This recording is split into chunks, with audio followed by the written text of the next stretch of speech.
അൽഹംദുലില്ലാഹ് അൽഹംദുലില്ലാഹി റബ്ബിൽ ആലമീൻ അസ്സലാത്തു വസ്സലാമു അലാ റസൂലിൽ അമീൻ വഅലാ ആലിഹി വസഹ്ബിഹി അജ്മഈൻ അമ്മാ ബഅദ്. പ്രിയമുള്ള ഉമ്മമാരെ, സഹോദരി സഹോദരന്മാരെ, രക്ഷിതാക്കളെ, അള്ളാഹു നമ്മയൊക്കെ അനുഗ്രഹിക്കുമാറാവട്ടെ. റസൂലുള്ളാഹി സ്വല്ലല്ലാഹു അലൈഹി വസല്ലം പറഞ്ഞ ഒരു വചനം മാത്രം ശ്രദ്ധയിൽപ്പെടുത്താനാണ് ഇന്ന് നമ്മുടെ ഈ ഫജ്ർ നസീഹത്തിലൂടെ ആഗ്രഹിക്കുന്നത്. നിങ്ങളിൽ വിശ്വാസം ഏറ്റവും പൂർണ്ണമായവൻ നിങ്ങളിൽ ഏറ്റവും നല്ല സ്വഭാവത്തിനുടമയാണ്. അക്മൽ മുഅ്മിനീന ഈമാനൻ അഹ്സനുഹും ഖുൽഖൻ.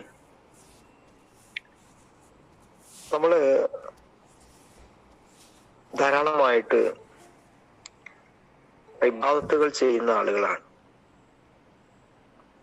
മറ്റു മതവിഭാഗത്തെ താരതമ്യം ചെയ്താൽ അവരിൽ നിന്നെല്ലാം വ്യത്യസ്തമായി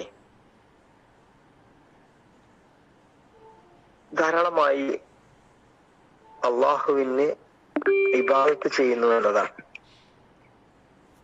ഇതര മതചിന്തകൾക്കും വിഭാഗങ്ങൾക്കുമൊക്കെ അവരുടെ സങ്കല്പത്തിൽ ദൈവങ്ങളുണ്ട്. വ്യത്യസ്ത രീതികളും ആചാരങ്ങളും ആരാധനകളും ഒക്കെ അവരെ നമുക്ക് കാണാൻ കഴിയും. വലിയ ത്യാഗം അവരും നിർവഹിക്കുന്നു. ദിവസങ്ങളോളം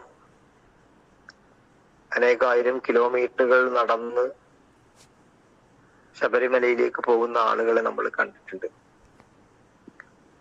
ഒരു ചെറിയ ഉദാഹരണം മാത്രം സൂചിപ്പിച്ചതാണ്. എന്നാൽ ഇസ്ലാം മതവിശ്വാസികളെ സംബന്ധിച്ചിടത്തോളം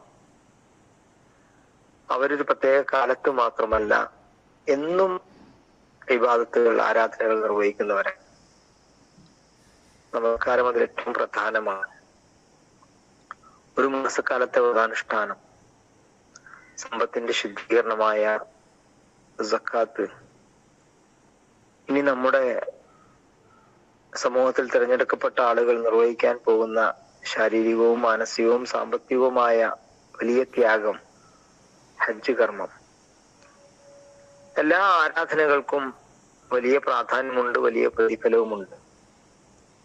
എന്നാൽ ഈ ആരാധനകൾ കൊണ്ടെല്ലാം വിശ്വാസി ഉണ്ടാക്കിയെടുക്കേണ്ടുന്ന ഗുണം എന്ന് പറയുന്നത് അവന്റെ സ്വഭാവ സംസ്കരണമാണ്. രണ്ട് കാര്യങ്ങളാണ് ഈ വിഷയത്തിൽ നമ്മൾ ശ്രദ്ധിക്കേണ്ടത്. ഒന്നാമത്തേത്, രഹസ്യമായ ജീവിതത്തിൽ അവൻ ഏറ്റവും നല്ല സ്വഭാവത്തിന്റെ ഉടമയായി മാറണം. രണ്ടാമത്തേത്, അവന്റെ ജീവിതം കൊണ്ട് മറ്റുള്ളവർക്ക് പ്രയോജനം ലഭിക്കണം. ഇത് രണ്ടുമാണ് ഖുൽഖ്, സ്വഭാവം എന്ന് പറയുന്നത്. പരസ്യമായ ജീവിതത്തിൽ നേതാവാണ്, പ്രഭാഷകനാണ്, ജനങ്ങളുടെ മുമ്പിൽ വലിയ മാന്യനാണ്,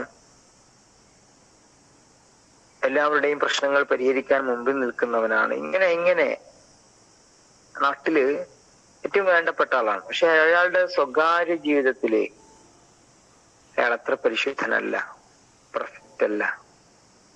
ഒരുപാട് പുഴുക്കുത്തുകളുണ്ട്.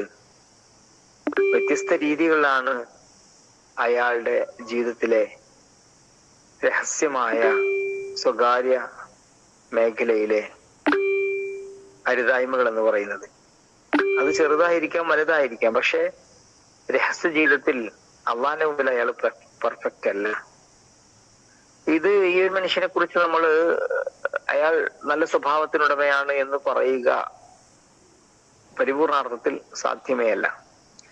രണ്ടാമത്തെ മനുഷ്യൻ, അയാൾ സ്വകാര്യ ജീവിതത്തിലൊക്കെ നല്ലവനാണ്, ധാരാളം ആരാധനകൾ നിർവഹിക്കുന്നവനാണ്, ഒറ്റയ്ക്കിരുന്ന് ഖുർആൻ പാരായണം ചെയ്യുന്നവനാണ്, ഖുർആൻ പാരായണം ചെയ്ത് കരയുന്ന മനുഷ്യനാണ്, 5 നേരം പള്ളിയിലേക്ക് വരുന്നവനാണ്. ഇങ്ങനെ കുറെ നന്മകൾ അയാളുടെ ജീവിതത്തിലുണ്ട്. പക്ഷെ ഈ മനുഷ്യനെ കൊണ്ട് മറ്റുള്ളവർക്കൊരു ഉപകാരവുമില്ല എന്ന് മാത്രമല്ല, എല്ലാവരും കൂടി ചെയ്യുന്ന ഉപകാരത്തിൽ പോലും അയാളുടെ പങ്കാളിത്തം വളരെ കുറവായിരിക്കും. ഒരാൾ കഷ്ടപ്പെടുമ്പോ ആ കഷ്ടപ്പാടുകൾ പരിഹരിക്കാൻ ഒരിക്കലും അയാൾ മുമ്പിൽ വന്നിട്ടില്ല. അയൽപ്പക്കക്കാരന്റെ പ്രയാസങ്ങൾ അയാൾ അറിഞ്ഞിട്ടേ ഇല്ല. സമ്പത്തുണ്ട്, പടത്തം നൽകിയ അനുഗ്രഹം അയാളുടെ കയ്യിൽ. പക്ഷെ അയൽവാസിയുടെ കുട്ടി രോഗിയാവുമ്പോ ഒരു 500 രൂപ കൊടുത്ത് നിങ്ങള് ഹോസ്പിറ്റലിൽ പോയിക്കോ, നമുക്ക് എന്താ വേണ്ട വെച്ചാൽ ചെയ്യാം. അല്ലെങ്കിൽ പെരുന്നാളിന് സ്വന്തം മക്കൾക്ക് വില കൂടിയ വസ്ത്രം വാങ്ങിച്ചു കൊടുക്കുമ്പോ 4-5 പെരുന്നാളായിട്ട് ഒരു വസ്ത്രം പോലും വാങ്ങിക്കാത്ത അയൽപ്പക്കക്കാരന്റെ കുടുംബത്തെ അയാൾക്ക് കാണാൻ കഴിഞ്ഞിട്ടില്ല. തന്റെ കുടുംബത്തിലുമുണ്ട് രോഗികളായ ആളുകൾ, നല്ല ഭക്ഷണം കഴിക്കാൻ കൊതിക്കുന്ന ആളുകൾ, നല്ല വസ്ത്രം വാങ്ങാൻ പൂതിയുള്ള കുട്ടികളൊക്കെ ഉണ്ട്. പക്ഷേ ഇയാൾക്ക് അതിലൊന്നും വലിയ താല്പര്യമില്ല. അയാൾ ആരാധനകളിൽ അങ്ങനെ രമിച്ച് ജീവിക്കുകയാണ്. ഈ മനുഷ്യനും നല്ല സ്വഭാവമുള്ള മനുഷ്യനാണെന്ന് പറയാൻ കഴിയുമോ? ഇല്ല, ഒരിക്കലുമില്ല. പറഞ്ഞതിന്റെ ചുരുക്കം, നമ്മൾ നിർവഹിക്കുന്ന ആരാധനാ കർമ്മങ്ങൾ നമ്മുടെ ജീവിതത്തെ സ്വാധീനിക്കുന്നതും പ്രതിഫലിപ്പിക്കുന്നതുമായിരിക്കണമെന്നാണ്. നമ്മളെ കൊണ്ട് മറ്റുള്ളവർക്ക് ഉപകാരം ഉണ്ടാവണം എന്നത് വളരെ പ്രധാനമാണ്. നമ്മുടെ സ്വകാര്യ ജീവിതത്തിൽ പോലും നമ്മൾ അള്ളാഹുവിനെ സൂക്ഷിക്കുന്നവരും ഭയപ്പെടുന്നവരുമായി മാറിയിരിക്കണം എന്നതും വളരെ പ്രധാനമാണ്. രഹസ്യത്തിലും പരസ്യത്തിലും അള്ളാഹുവിന് മുമ്പിൽ കറകളഞ്ഞ വ്യക്തിത്വമായി മാറുക, അതോടൊപ്പം തന്റെ ജീവിതം കൊണ്ട് മറ്റുള്ളവർക്ക് ഉപകാരമുണ്ടാവുക. പള്ളിയിൽ എഴുത്തിക്കാപ്പിരിക്കുന്ന അബ്ദുല്ലാഹിബ്ൻ അബ്ബാസ് റഹ്മത്തുള്ളാഹി അലൈഹി, അദ്ദേഹം ആ പള്ളി വിട്ട് ഒരു മനുഷ്യനെ സഹായിക്കാൻ പുറത്തിറങ്ങുമ്പോ കൂടെയുള്ള ആളുകൾ ചോദിക്കുന്നുണ്ടല്ലോ, റമദാനിലെ അവസാനത്തെ 10 എഴുത്തിക്കാഫിലല്ലേ, പിന്നെന്തിനാ പുറത്തിറങ്ങുന്നത് എന്ന്. അള്ളാഹിന്റെ റസൂലിന്റെ പള്ളിയില് മാസങ്ങളോളം എഴുത്തിക്കാഫിരിക്കുന്നതിനേക്കാൾ പുണ്യമാണ്, അള്ളാഹുവിന്റെ പ്രതിഫലമുള്ള കാര്യമാണ് ഒരു സഹോദരന്റെ പ്രയാസം ലഘൂകരിക്കാൻ വേണ്ടി പരിശ്രമിക്കുന്നത് എന്ന ഇസ്ലാമിക അധ്യാപനത്തിൽ വലിയ ആഴമുണ്ട് എന്ന് പ്രിയമുള്ളവരെ നമ്മൾ മനസ്സിലാക്കേണ്ടതുണ്ട്.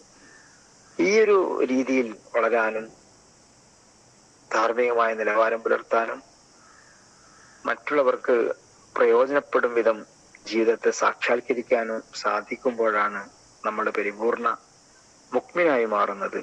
അക്മൽ മുഅ്മിനീന ഈമാനൻ അഹ്സനുഹും ഖുലുഖൻ. നിങ്ങളിൽ ഈമാൻ ഏറ്റവും പൂർണ്ണമായവൻ നിങ്ങൾ ഏറ്റവും നല്ല സ്വഭാവമുള്ളവനാണ് എന്ന പ്രവാചക വചനത്തെ നെഞ്ചോട് ചേർക്കാൻ, നമ്മുടെ ജീവിതത്തെ ആത്മപരിശോധനയ്ക്ക് വിധേയമാക്കാൻ നമുക്ക് സാധിക്കണം. പടച്ചവൻ നമ്മെ അനുഗ്രഹിക്കുമാറാവട്ടെ.